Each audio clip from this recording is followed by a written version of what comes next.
ఈరోజు మనము బెండకాయ వేపుడు చేసుకోబోతున్నాం. అయ్యో బెండకాయ వేపుడు ఏంటి ఏం చెప్తుంది అనుకుంటారు కదా.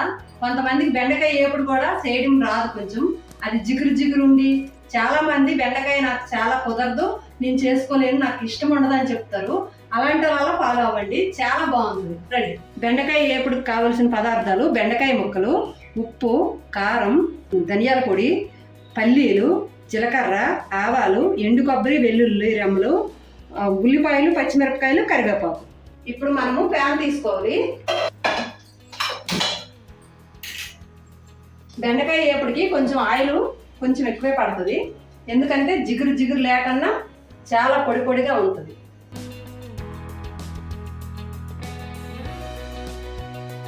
ప్యాన్ వీటెక్కింది. ఇప్పుడు మనం జీలకర్ర వేసుకోవాలి, తర్వాత ఆవాలు వేసుకోవాలి, తర్వాత కరివేపాకు వేసుకోవాలి.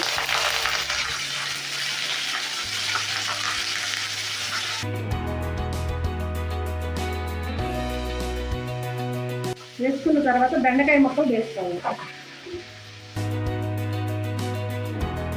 ఈ బెండకాయ ముక్కలు మంట హై ఫ్లేమ్లో పెట్టుకుంటూ వేయించుకోవాలి. ఏమి వేయద్దు, ఈ జిగురు పోయేదాకా వేయించుకోవాలి.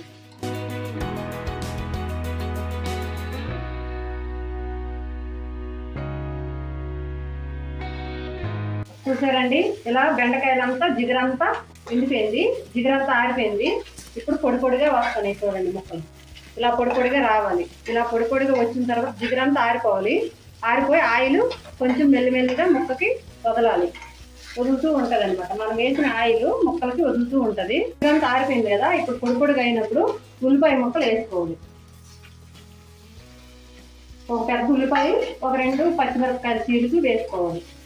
వేసుకున్న తర్వాత మీకు ఇందాక చెప్పలేదు కదండి, సారీ, అది పసుపు. ఇప్పుడు మంట సిమ్లో పెట్టుకోవాలి, పసుపు వేసుకోవాలి.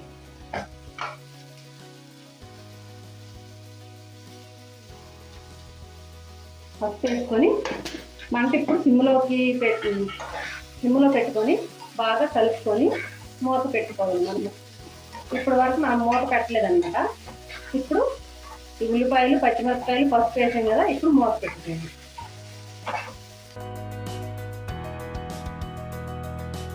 ఇప్పుడు మనం ఒక ప్యాన్ పెట్టుకోవాలి, కడాయి పెట్టుకోవాలి. కడాయి పెట్టుకొని స్టవ్ వెలిగించాలి. వెలిగించుకొని పల్లీలు వేపుకోవాలి.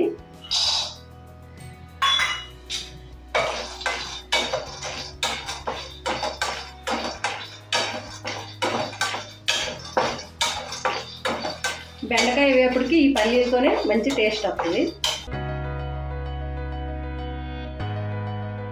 ఏమీ జిగురు ఉండదండి, చాలా బాగుంటుంది బెండకాయ వేపుడు. ఇలాగే చేసుకోండి మీరు కూడా.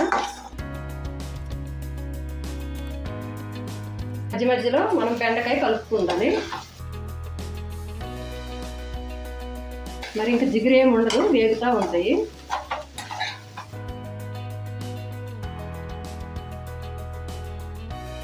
పల్లీలు కాస్త ఎక్కువే వేసుకోండి, చాలా టేస్ట్ ఉంటుంది. పూర్తిగా పల్లీలు వేగిపోయి ఇప్పుడు మనం స్టవ్ బంద్ చేయాలి. స్టవ్ బంద్ చేసి కొద్దిగా ఒక్క డ్రాప్ ఆయిల్ వేయాలి. ఆయిల్ వేసిన తర్వాత లైట్గా ఉప్పు వేయాలి,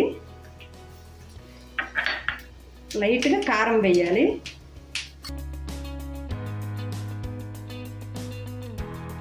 ఇప్పుడు మనము చిన్న మిక్సీ జార్ తీసుకోవాలి. అందులో వెల్లుల్లి రెమ్మలు, కొబ్బరి, ఒక 7-8 వెల్లుల్లి రెమ్మలు, 7-8 కొబ్బరి ముక్కలు వేసుకోవాలి. వేసుకొని మనం మిక్సీ పట్టుకోవాలి.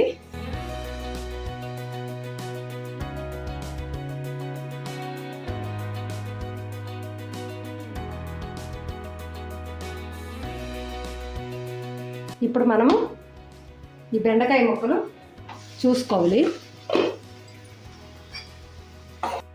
ఇప్పుడు మనము దీంట్లో ఉప్పు వేసుకోవాలి, రుచికి సరిపడా. ఇంతవరకు మనం ఉప్పు వేయలేదు, ఉప్పు వేసుకోవాలి. తర్వాత కారం వేసుకోవాలి. పచ్చిమిరపకాయలు వేసాం కాబట్టి 2 స్పూన్లు సరిపోద్ది. ఇవి 1/2 కేజీ బెండకాయలు.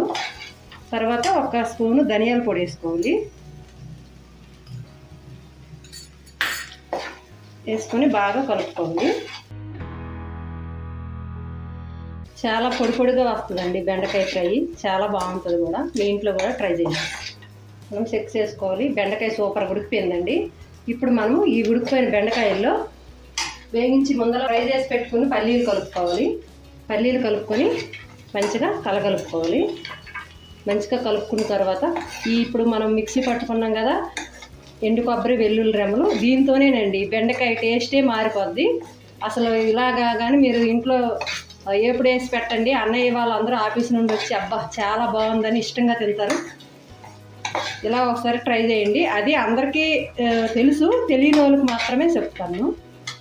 ఇప్పుడు మనం ఎండు కొబ్బరి వెల్లుల్లి రెమ్మలు వేసుకోవాలి.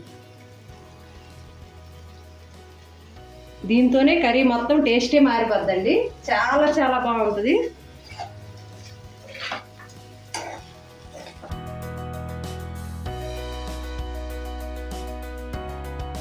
ఏమనే ఉందా అసలు మంచి వాసన అండి. ఎల్లిపాయలు కొబ్బరి తురుము వేసామనుకో అసలు ఆ కూర టేస్టే మారిపోద్ది, చాలా చాలా బాగుంటుంది. ఒకసారి ట్రై చేయండి మీ ఇంట్లో. ఫైనల్ అయితే అయిపోయిందండి బెండకాయ వేపుడు, పల్లీలు బెండకాయ వేపుడు. ఇగో పొడి పొడిగా వస్తుంది, చాలా సూపర్ టేస్టీగా కూడా ఉంటుంది. చూసారా కదా ఫ్రెండ్స్, ఈ పొడి పొడిలాడే బెండకాయ ఫ్రై మీ ఇంట్లో కూడా ట్రై చేయండి. ఎలా వచ్చిందో కామెంట్ చేయండి. ఈ వీడియో కనుక మీకు నచ్చినట్టయితే లైక్ చేయండి, షేర్ చేయండి, సబ్స్క్రైబ్ చేయండి.